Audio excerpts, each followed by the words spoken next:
have a bit of a dilemma. Let's start at the beginning and tell you the story of the innovative marine nouveau Encore. But before we start, I'm looking over and it's really disgusting. I haven't dusted or cleaned the glass in a long time. So let's do a super quick cleaning and then I'll tell you the story of the tank.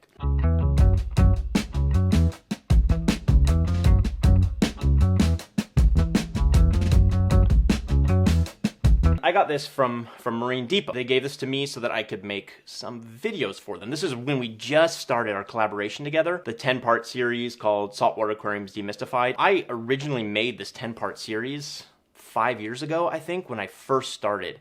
And it was inspired by a YouTube person named New York Stilo. I'm sure some of you know exactly who I'm talking about. He hasn't been active for years, but his videos, I mean, he has over 30,000 subscribers, I think, and his videos have been watched millions of times, and all he has is like his phone or a simple camera, and he just places it, in front of a tank, and he just talks. But he has this infectious voice that's contagious, and he had this little catchphrase that started. He was like, "Hello, all YouTubers." So I was like, wow, that was really cool. I'd like to make something like that. So one of my first video projects I ever made, and it was a 10-part series. And the 10-part series, I think I just called it How to Set Up Your First Saltwater Fish Tank or something like this. And I was a total beginner myself. I'm gonna do what New York Stilo did. He seems to be pretty popular. So I took my iPhone, and you should check out some of these videos. I mean, they're terrible, but they have good content. And I literally just like take my iPhone and I set it up on a tripod and I start to talk. I was working full time. I was a campus minister, theology teacher, at an all-girls Catholic school, right? So I didn't do this very often.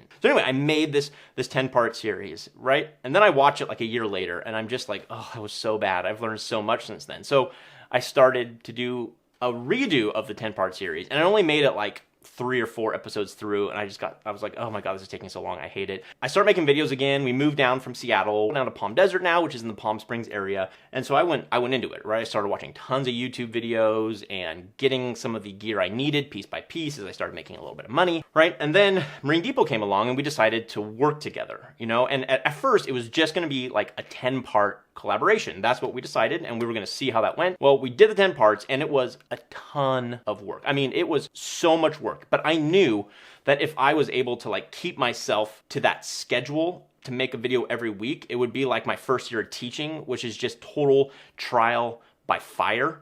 And I did, I kept to that schedule once every week. I shot it vlog style, and I went to all these different locations, and I tried to find like a location that made sense. So like when I was talking about aquascaping a rock, I went to this place down in Coachella Valley called Ladders Canyon, which had these beautiful rock walls. When I talked about fish and fish disease, I took a trip out to Long Beach, to the Long Beach Aquarium of the Pacific, and I filmed there all day. It was exhausting, but it turned out really well. And not only do I think the videos turned out well, but I had to up my editing game. I learned how to do all sorts of new things, watch all sorts of new videos. This tank was supposed to be a part of that 10-part series, and it was.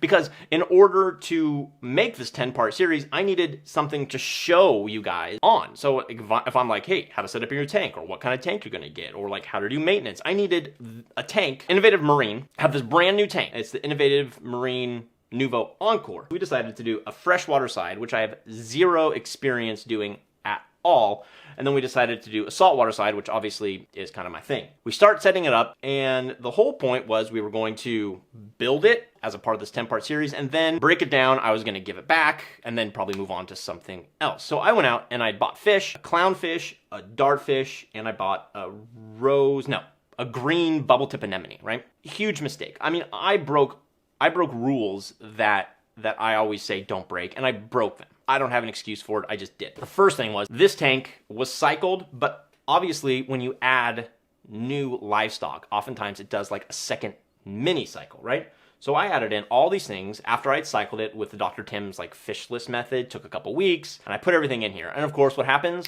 The ammonia spikes again. Not only that, but me being a complete idiot at the time, I was like, oh, I'm going to treat this like a quarantine tank. So I'm going to do a little hyposalinic. I had the salinity down at 1.020, like a complete idiot. Because what did I put in there? I put an anemone in there. And I have no excuse for it other than I had a momentary brain lapse that lasted an entire day. And I didn't realize it until after it was in there. What do? Panic mode set in. I'm like, I need to adjust the salinity. I drain water out of this and I add salt water in, and I quickly increase the salinity up to 1.025. What was I thinking? And as soon as I did it, I'm like, Matthew, you are being such an idiot right now. Like, you're killing all of your livestock. You are super stressing everything out. But by that point, it was too late. So what happened in a few days? Of course, the firefish dies.